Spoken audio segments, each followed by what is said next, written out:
తాకట్టులో ఉన్న బంగారాన్ని విడిపించి ఆ రోజు ఆన్లైన్ రేటుకే మేము కొంటాం. Sharma gold company.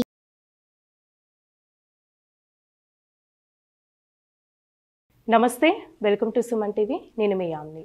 ఈ నెల జూలై నెలలో 16వ తారీఖు నుంచి 31 వరకు 12 రాశుల వారికి ఏ విధంగా ఉంటుంది, వాళ్ళకి సంబంధించిన పరిహారం తెలియచేయడానికి ప్రస్తుతం మనతో ఉన్నారు ప్రముఖ జ్యోతిష్య వాస్తుశాస్త్ర పండితులు బ్రహ్మశ్రీ నందిబట్ల శ్రీహరి శర్మ గారు ఉన్నారు.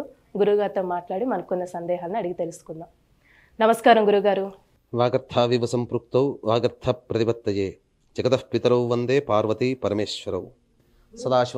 సదాశివ సమారంభాం శంకరాచార్య మధ్యమాం అస్మదాచార్య పర్యంతం వందే గురు పరంపరాం. ఆదిత్యాయ చ సోమాయ మంగళాయ బుధాయ చ గురు శుక్ర శనిభ్యశ్చ రాహవే కేతవే నమః. శృంగేరి పీఠాధిపతులకి, కంచి పీఠాధిపతులకి నమస్కారములు తెలియజేసుకుంటూ కార్యక్రమాన్ని ప్రారంభిద్దాం. గురుగారు, ఇప్పుడు జూలై 16 నుంచి 31 వరకు అండి కన్యా రాశి వారికి అసలు ఏ విధంగా ఉంటుంది? 16వ తారీఖు నుంచి 31వ తారీఖు వరకు కన్యారాశి వారికి ఏ విధంగా ఉండబోతుందో తెలుసుకునే ముందు గ్రహ సంచారం ఏ విధంగా ఉందో తెలుసుకుందాం. రాశిలోని కేతు, సప్తమందు రాహు, శని, షష్టమందు వక్రీకరించి ఉండడం, నవమ స్థానం కుజ గురుల యొక్క సంచారం, అలాగే లాభస్థానం రవి, బుధ, శుక్రుడు. విశేషించి చూసుకున్నట్లయితే గ్రహ సంచార ప్రభావం అనుకూలత లేని కారణం చేత ఈ కన్యారాశి వారు కొన్ని ఇబ్బందికర పరిస్థితులు ఈ యొక్క 16 నుంచి 31 తారీఖు వరకు పొందుతారని చెప్పొచ్చు. అయితే దైవగ్రహం యొక్క అనుగ్రహ వీక్షణ ఈ కన్యారాశి మీద ఉండడం, ఈ కారణం చేత అనుకున్న పనులను అన్ని కూడాను పెద్దవాళ్ళ సహాయ సహకారాలతో కానీ లేదా దైవానుగ్రహంతో పూర్తి చేసుకుంటారని చెప్పవచ్చు. కాబట్టి మొక్కవని ధైర్యంతో ఎటువంటి పనులు చేపట్టినా అవాంతరాలు ఎదురొచ్చినా కానీ ముందడుగు వేసి దాని యొక్క పనులను కనుక మొదలు పెట్టినట్లయితే, అడ్డంకులు కాకుండా చూసుకున్నట్లయితే మొక్కవని ధైర్యంతో ముందుకు వెళ్ళడమే చాలా మేలనేటువంటి విషయాన్ని గమనించుకోవాలి. అయితే ప్రధానంగా అధికమైనటువంటి ధన వ్యయం అయ్యేటువంటి అవకాశం కాబట్టి జాగ్రత్తలు పాటించండి. అలాగే ఇక్కడ చూసుకున్నట్లయితే వ్యాపార రంగంలో ఉన్నటువంటి వారికి పెట్టుబడులకు సంబంధించినటువంటి విషయాల్లో కొన్ని నిర్ణయాలు, కీలక నిర్ణయాలు తీసుకుంటారు, కానీ అమలుకు సంబంధించి వాయిదా వేసుకోవడమే చాలా మేలైనటువంటి విషయాన్ని గమనించుకోవాలి. వ్యాపార విస్తరణ మీరు అనుకున్నటువంటి విధంగా అధిక ధన వ్యయం పెట్టి చేయకండి. కొంతవరకు నష్టాన్ని భవిష్యత్తులో పొందే అవకాశాలని చెప్పవచ్చు. అయితే ప్రధానంగా ఉద్యోగార్థులకి ఉద్యోగ అవకాశాలు మెరుగవుతాయి, నూతన ఉద్యోగం లభించే అవకాశం ఉంటుంది. అలాగే ఉద్యోగంలో ఉన్నటువంటి వారికి ప్రమోషన్స్ కానీ అధికారుల యొక్క అండదండలు కానీ పెరుగుతాయని చెప్పొచ్చు. అలాగే కోరుకున్న చోటుకి సంబంధించినటువంటి బదిలీలు కూడాను జరుగుతాయని చెప్పొచ్చు. అయితే వివాహానికి సంబంధించిన ప్రయత్నాలు కొంతవరకు ఫలిస్తాయని చెప్పొచ్చు. ఎక్కువ ప్రయత్నాలు చేసినట్లయితే తప్పకుండా మీకు ఫలిస్తాయి. అయితే ఎన్ని అవాంతరాలు వచ్చినప్పటికీ కూడా దైవానుగ్రహంతో ముందడుగు వేయాలనే ఆలోచన మాత్రం మీరు మర్చిపోకండి. ఇక వ్యాపార రంగంలో ఉన్నటువంటి వారికి కుల వృత్తులు, చేతి వృత్తులు, అలాగే రోడ్డు మీద వ్యాపారం చేసుకునేటువంటి చిరు వ్యాపారస్తులు, వీళ్ళకందరికీ కూడాను కొంతవరకు ఆశించిన మేర ఫలితాలు రాకపోవడం, అనగా ధనాదాయం ఎక్కువగా లేకపోవడం, కొంత ఇబ్బందికర పరిస్థితులు ఎదురవుతాయని చెప్పవచ్చు. అయితే ముఖ్యంగా గమనించుకున్నట్లయితే విద్యార్థులకి అనుకున్నటువంటి విధంగా కళాశాలకు సంబంధించినటువంటి ప్రవేశములు జరుగుతాయి. అలాగే విదేశీ విద్యకు, విదేశీయానానికి సంబంధించే ప్రయత్నాలు కొంతవరకు కొలిక్కి వస్తాయని చెప్పవచ్చు. అయితే ఏది ఏమైనప్పటికీ కూడాను ప్రధానంగా మీరు చేపట్టినటువంటి పనులలో పాపగ్రహ ప్రభావం, పాపకర్తరి ఉండడం, అనగా ఈ యొక్క ప్రభావం చేత పనులలో ఆటంకాలు ఎదురవుతాయి.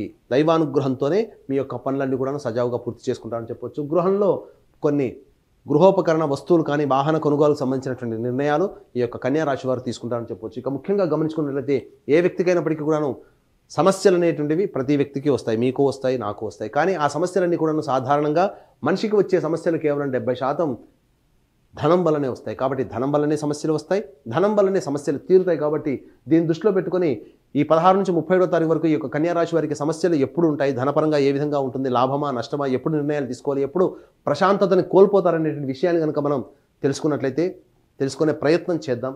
ఇక గమనించుకున్నట్లయితే 16వ తారీఖు రోజున నిన్నటి రోజు లాగానే ఖర్చులు అధికంగా ఉంటాయి. కుటుంబ సభ్యులతో వాగ్వివాదాలు జరిగే అవకాశం ఉంది. కాబట్టి జాగ్రత్తలు పాటించండి. మీ యొక్క వాక్కు ఎంత అదుపులో ఉంచుకుంటే అంత మేలనే విషయాన్ని 16వ తారీఖున గమనించుకోవాలి. ఇక 17వ తారీఖు, 18వ తారీఖులో మీ యొక్క మిత్రుల యొక్క సహాయ సహకారాలు, సోదరుల సహాయ సహకారాలతో మీకున్నటువంటి కార్యక్రమాలన్నీ కూడా పూర్తి చేసుకుంటారు. ఇంతవరకు అమలుకు నోచుకోవాలనేటువంటి కొన్ని పనులకు సంబంధించినటువంటి క్రియా పనులు వేగవంతం అవుతాయి. తద్వారా కొంత మానసికమైనటువంటి ప్రశాంతత, అలాగే ధనాదాయ మార్గాలు కూడా తెరుచుకుంటాయని చెప్పవచ్చు. ఇక 19, 20, 21 తారీఖుల్లో ప్రధానంగా మీరు చేపట్టినటువంటి పనులలో ఎంత యోగదాయకంగా ఉన్నప్పటికీ కూడా కొన్ని అవాంతరాలు వచ్చే అవకాశం ఉంది. కాబట్టి జడిసిపోకుండా మొక్కవని ధైర్యంతో ముందడుగు వేసేటువంటి ప్రయత్నం చేయండి. కొన్ని పనుల్లో ముఖ్యంగా గమనించుకున్నట్లయితే గృహోపకరణాలు, గృహానికి సంబంధించినటువంటి మరమ్మతులు కానీ ఖర్చు అయ్యేటువంటి అవకాశం ఎక్కువగా గోచరమవుతుంది. తల్లిగారి ఆరోగ్యం పట్ల జాగ్రత్తలు పాటించాల్సినటువంటిది. ఇక 22, 23వ తారీఖులో కనుక గమనించుకున్నట్లయితే వృధా కాలయాపన, ఏ పని ఎందో మనసు లగ్నం లేకపోవడము, అన్నిటికంటే ముఖ్యంగా గమనించుకున్నట్లయితే ఈ యొక్క 22, 23వ తారీఖుల్లో మీరన్నీ కూడాను ఏ సమస్య వచ్చిన ఆ సమస్యకు పరిష్కారానికి కేవలం ఆలోచనతోనే సరిపెడతారు తప్ప అమలుకి నోచుకోలేనటువంటి పరిస్థితి 22-23 తారీఖులో గోచరమవుతుంది. ముఖ్యంగా ఆరోగ్యం పట్ల శ్రద్ధ వహించాల్సినటువంటి పరిస్థితులు. ఇక 24-25 తారీఖు 26-27 తారీఖుల్లో ఇప్పటివరకు మీరు చేపట్టినటువంటి పనులలో వచ్చేటువంటి ఇబ్బందుల నుంచి అధిగమించి మీకు ధనాదాయ మార్గాలు తెరుచుకుంటాయి. అధిక ధనం మీకు సంపాదించుకునే అవకాశాలు ఉంటాయి. ఇప్పటివరకు మీరు ఈ యొక్క వ్యక్తులకి డబ్బు ఇచ్చా మీకు రాదు అనుకునేటువంటి సందర్భంలో ఉన్నటువంటి కన్యా రాశి వారికి కొంత డబ్బు నగదు చేతి రూపంలో అందుతుంది. అలాగే లోన్స్ రూపంలో మంచి శుభవార్త వింటారు. అలాగే అప్పులు తీరుతాయి, రాని బాకీలు వసూలు అవుతాయని చెప్పవచ్చు. ఇక ముఖ్యంగా గమనించుకున్నట్లయితే ఈ యొక్క 28, 29, 30, 31 తారీఖులో కొంత నిరాశాజనకమైనటువంటి ఫలితాలు పొందుతారని చెప్పొచ్చు. 28, 29 తారీఖుల్లో ముఖ్యంగా వృధా కాలయాపన, మానసికమైనటువంటి శ్రమ, శారీరక ఒత్తిడి అధికంగా ఉండడం, ఏ పని ఎంతో మనసు లగ్నం చేయలేకపోవడం, అలాగే నూరిగే నక్క మీద తాటిపండు పడ్డట్టుగా 28, 29 తారీఖులో ఎక్కువగా ధన వ్యయం అవడం. ఈ కారణం చేత మీరు ఆల్రెడీ ఇంతకుముందే ప్లాన్ చేసుకుని 28, 29 తారీఖులో ఏదైనా ధన ఖర్చులు పెట్టుకోవాలని అనుకున్నప్పుడు వాయిదా వేసుకోవడం లేదా తగ్గించుకోవడం చాలా మంచిది. ఎందుకంటే 28, 29 తారీఖులో ఆకస్మికమైనటువంటి ధన ఖర్చులు మీకు గోచరం అవుతున్నాయి. ఇక 30, 31 తారీఖులో కనుక గమనించుకున్నట్లయితే ప్రధానంగా సంతానంతో విభేదాలు కానీ, సంతానపరమైనటువంటి సమస్యలు కానీ, సంతానపరంగా చిక్కులు కానీ ఏర్పడేటువంటి అవకాశాలు గోచరమవుతున్నాయి. కాబట్టి సంతానపరంగా ఖర్చులు కూడా పెరుగుతాయని చెప్పవచ్చు. ఇక ముఖ్యంగా వివాహమే సంతానం కోసం ఎదురు చూసేటువంటి దంపతులు ఈ 30, 31 తారీఖులో సంతాన నిర్ణయాన్ని వాయిదా వేసుకోవడమే చాలా మేలనేటువంటి విషయాన్ని గమనించుకోవాలి. ఏతావాత చెప్పొచ్చేది ఏంటంటే ఎంతటి వ్యక్తికైనప్పటికీ కూడాను దైవానుగ్రహం తప్పనిసరి. దైవానుగ్రహం లేకపోతే ఎంతటి కార్యాలని కూడా సాధించుకోలేడు. కాబట్టి పొద్దున్న లేచిన దగ్గర నుంచి పడుకునేంత వరకు చేసేటువంటి ప్రతి పనులలో దైవానుగ్రహం తోడైతేనే వాడిని అదృష్టవంతుడు అంటారు. కాబట్టి ఇట్టి దైవానుగ్రహం అందరికీ అందించాలనేటువంటి సదుద్దేశంతో ఈ నెల 21 తారీఖు రోజున గురు పౌర్ణమి సందర్భంగా శ్రీకాళహస్తి క్షేత్రంలో రాహుకేతు పూజ, అలాగే విద్యార్థుల కోసం దక్షిణామూర్తి సరస్వతి హోమాలతో పాటుగా వివాహం, ఉద్యోగం, దాంపత్యం, అనారోగ్య సమస్యలకి 18 రకాల హోమాలతో పాటుగా వృషభ, మిథున, కర్కాటక, సింహత్తులో, వృశ్చిక, మకర, కుంభ, మీన రాశుల్లో జన్మించినటువంటి వారికి శనిదోష నివారణ హోమాదులు కేవలం 1500 రూపాయలకి చేయించడం జరుగుతుంది. అలాగే సంవత్సరం పొడుగుతా ఒక్కొక్క క్షేత్రంలో మీ గోతనామాలతో సంవత్సరం పొడుగుతా మీ కుటుంబ సభ్యుల గోతనామాలతో చేయించుకోవచ్చు. అవకాశం ఉన్న వాళ్ళు కార్యక్రమ తదనంతరం కాంటాక్ట్ చేసి పూర్తి వివరాలు తెలుసుకోవచ్చు. గురుగారు, అసలు కన్యా రాశి వారికి అండి ఎలాంటి పరిహారం చేసుకుంటే మంచిదంటారు?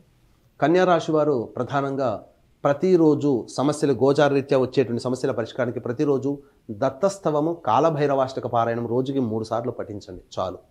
ఇక ఇవి గోచారరీత్యా వచ్చే సమస్యలకి పరిహార మార్గాలుగా చెప్పవచ్చు. ఇంకా మీ యొక్క జీవితంలో సమస్యలు ఇంకా అధికమవుతున్నాయంటే మీ యొక్క జాతకంలో దుర్దశలు జరుగుతున్నటువంటి కారణం చేత. కాబట్టి దగ్గరలోని మంచి ఉపాసనాపరులైనటువంటి జ్యోతిష్యులను సంప్రదించి వారి సలహాలు, సూచనలు కనుక పాటించినట్లయితే ఈ యొక్క జూలై నెలలే కాకుండా భవిష్యత్తులో వచ్చేటువంటి సమస్యల నుంచి మీరు బయటపడతారని చెప్పడంలో ఏమాత్రం సందేహం లేదు.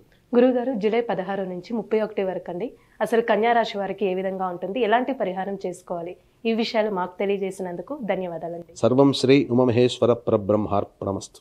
సుమన్ టీవీలో మీ పర్సనల్ అండ్ బిజినెస్ ప్రమోషన్స్ కోసం కింది నెంబర్కి కాంటాక్ట్ చేయండి.